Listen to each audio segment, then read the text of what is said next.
SNX Marathi, Siddheshwar news express, सत्यासाठी SNX सोबत।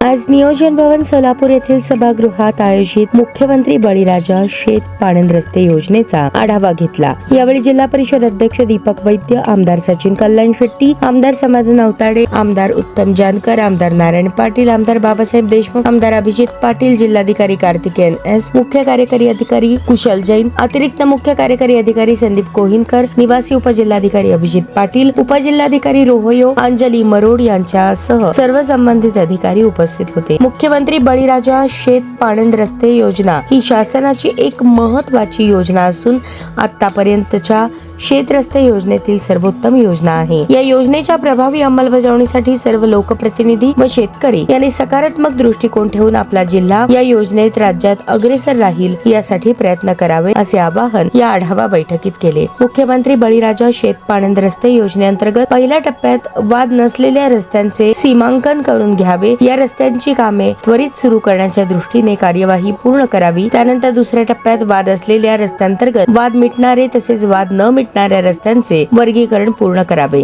या योजनेअंतर्गत तालुकास्तरीय समितीचे अध्यक्ष, संबंधित तालुक्याचे आमदार यांनी तालुकास्तरीय अधिकाऱ्यांशी चांगला समन्वय ठेवावा व कामाला अधिक गती द्यावी अशा सूचना दिल्या। या योजनेअंतर्गत 1 किलोमीटरच्या रस्त्यासाठी 15 लाख पर्यंतचा खर्च प्रस्तावित करण्यात आला आहे।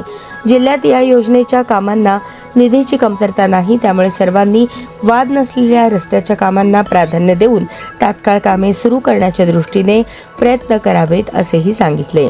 महसूल व वन विभागामार्फत ही योजना 14 डिसेंबर 2025 रोजी सुरू करण्यात आली असून शेतकऱ्यांना शेतमाल वाहतुकीसाठी मजबूत व सुलभ रस्ते उपलब्ध करून देणे हा या योजनेचा मुख्य उद्देश आहे।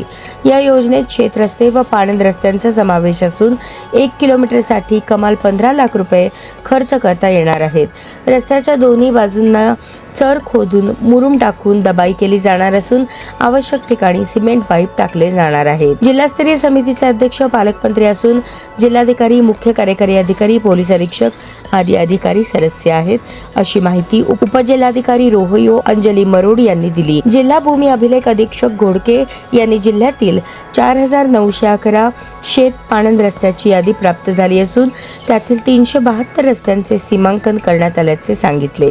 उर्वरित रस्त्यांच्या सीमांकनाची कार्यवाही वेगाने सुरू असल्याचेही त्यांनी यावेळी स्पष्ट केले।